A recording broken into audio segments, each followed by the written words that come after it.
Welcome, viewers and listeners, to Island Vibes, a weekly podcast where we look at things Caribbean, the islands, the people, the culture, politics, and way of life. On today's podcast, we'll be looking at Carnival celebrations in the island of Dominica. The 2026 Carnival season was officially launched at the factory in Dominica on Saturday, November 20th, 2025, with the opening parade held on Saturday, January 10th, 2026. The just over 1 month long season will culminate with the two Carnival days, Monday and Tuesday, on February 16th and February 17th. That's Carnival Monday and Tuesday. Let's get a quick insight into what makes Mas Dominique the unique Mas that it is, the unique Carnival that it is. But first, after this short break, we'll be right back. Ooh, mama, ooh, mama.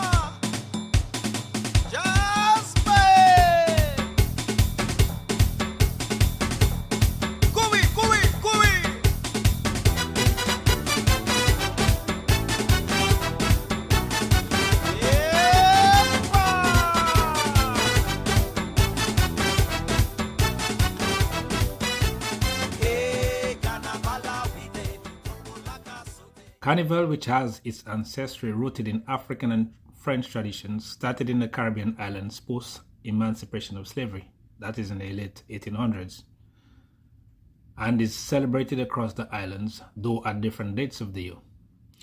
Dominica's Carnival features several competitions among the male and female participants in the various competitions, and we will take a look at some of these competitions. Among the competitions for the ladies are the Carnival Princess Show, a competition among the very young elementary school girls, typically ages 8 to about 12, where they display at a very young age their talents, their skills and abilities. There's also the teenage pageant for older girls. Contestants are predominantly high school students. The age ranges from 13 to about 18 years old. And then there's the prestigious National Queen Show, or the Queen Pageant, which is the creme de la creme for the ladies competition, and is contested among adults typically aged 18 through the mid-20s. In the 1980s as well, there was an OACS Queen competition, and we had Dominican queens like Diane Francis and Kamala John Baptiste, who did Dominica proud, copying that coveted title. The show had been absent for more than 2 decades and was returned to Dominica a few years ago, with Dominica's Kiana Dyer being crowned in 2025 Miss OACS. Between the hiatus, however, Dominica's reigning queens participated in regional contests outside of Dominica, contests like the Miss JC's pageant, and some of our queens have won some of those regional competitions as well. This year, Miss Tanisha Balsam, the reigning Carnival Queen, will be doing the honors for Dominica at the OACS pageant. Best wishes to her, with hopes that her performance can be as stellar as when she dominated last year's local pageant, winning in almost every category. Let's take a look now at one of the other major competitions for the Carnival season, that is the Calypso competition. Calypso, the major feature pre the actual Carnival days and what is referred to as the Calypso season, starts with the elimination rounds of the competition in the month of December the preceding year. Throughout the season, there are at least 2 Calypso tents, the Showdown Mass Camp and the Stardom tents. We have had other tents over the years that has come along and gone. And at those tents, Calypsonians get to sharpen and improve on rendering their respective songs, and the fans get to learn the lyrics of the songs.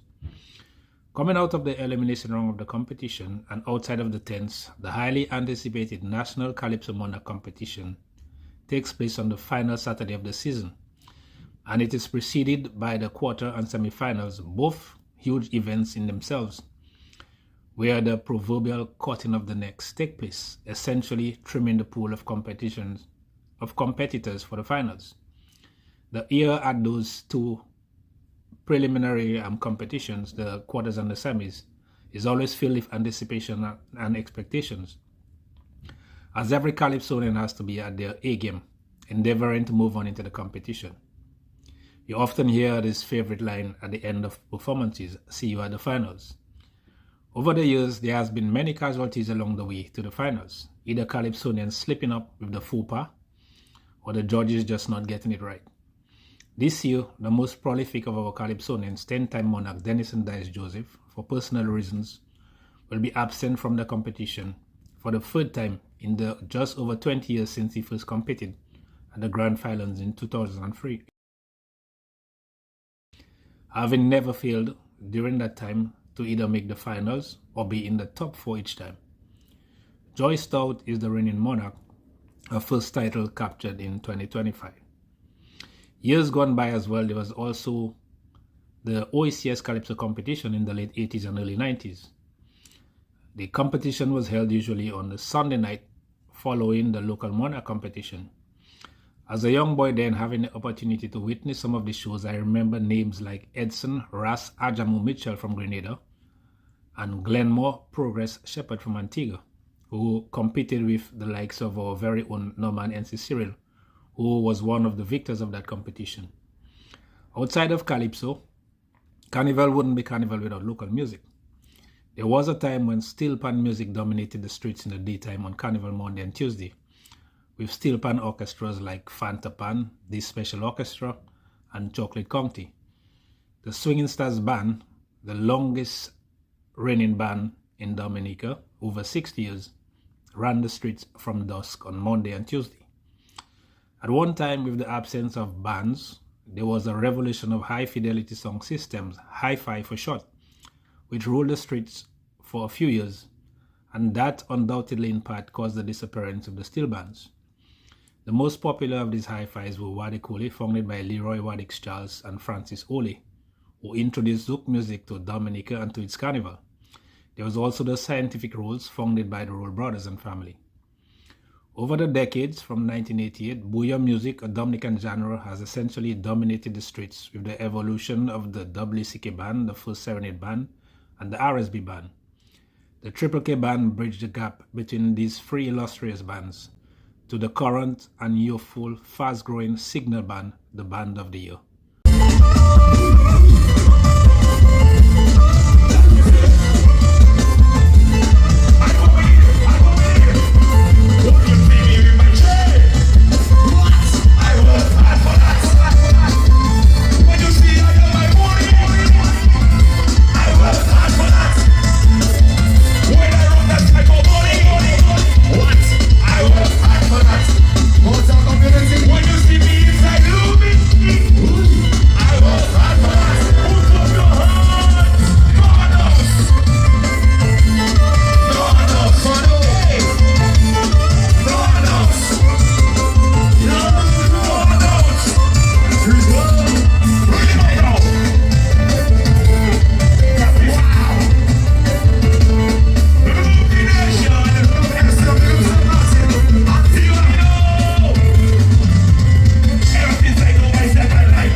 For the past decade and more, we have had a number of solo bouyon artists who have taken the genre to a wider audience around the world, with artists like Asa Banton and Trilogy, as well as Shelley of the Signal Band.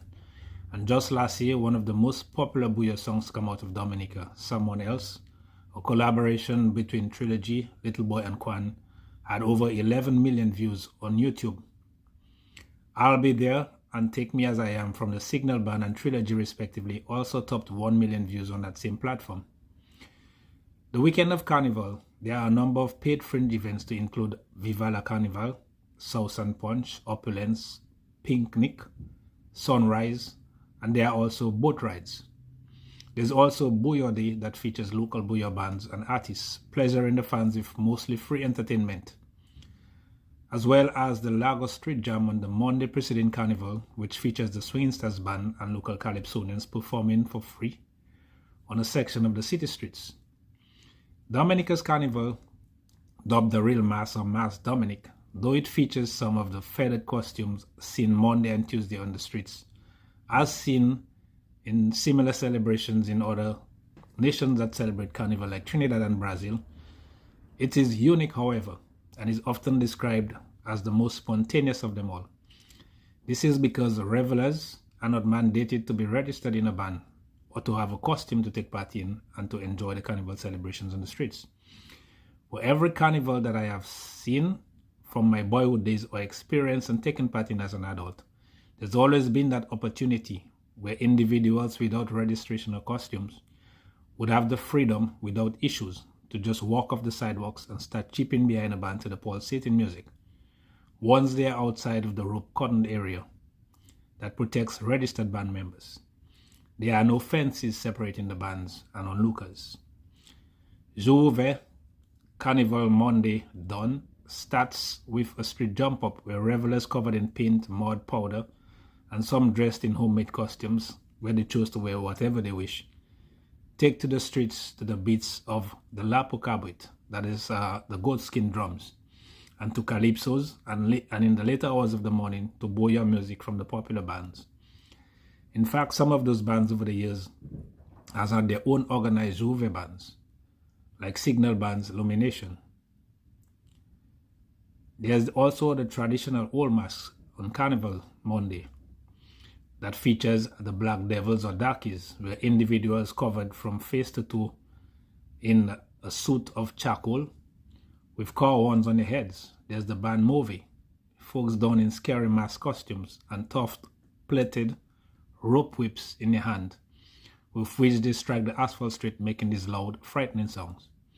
The Bois or the Stilt Walkers, where individuals are elevated on these extended legs made of wood to a bird's eye view of everyone and the proceedings. We've seen over the years a significant growth in the participation in this segment of costumes.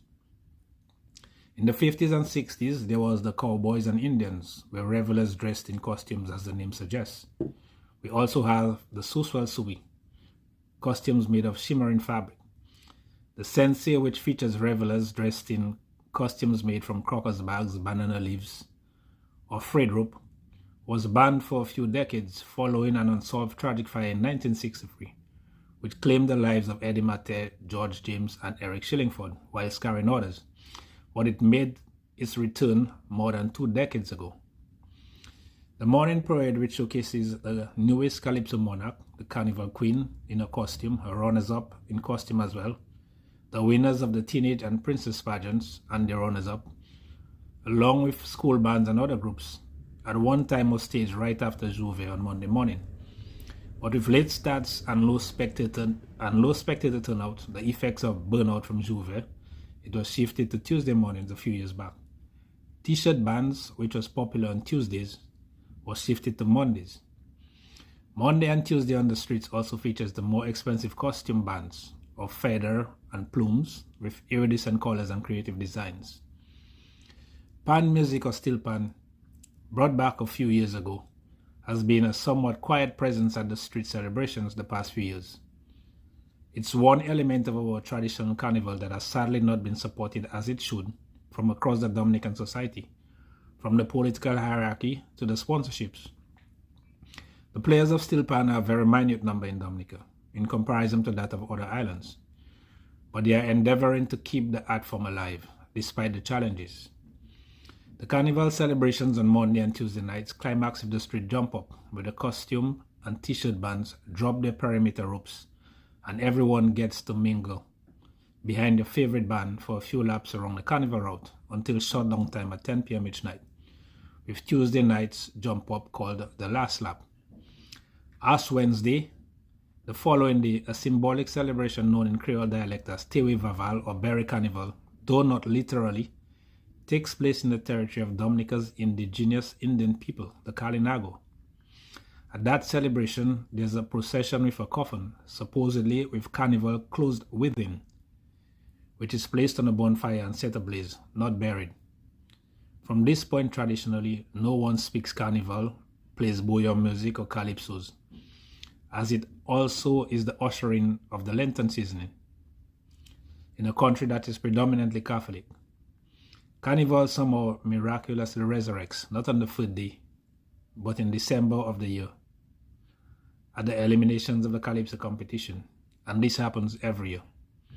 One can by that conclude that Carnival in Dominica, as they say in local palace, care dead. This brings us to the end of today's podcast. Until next time, do have a blessed day all.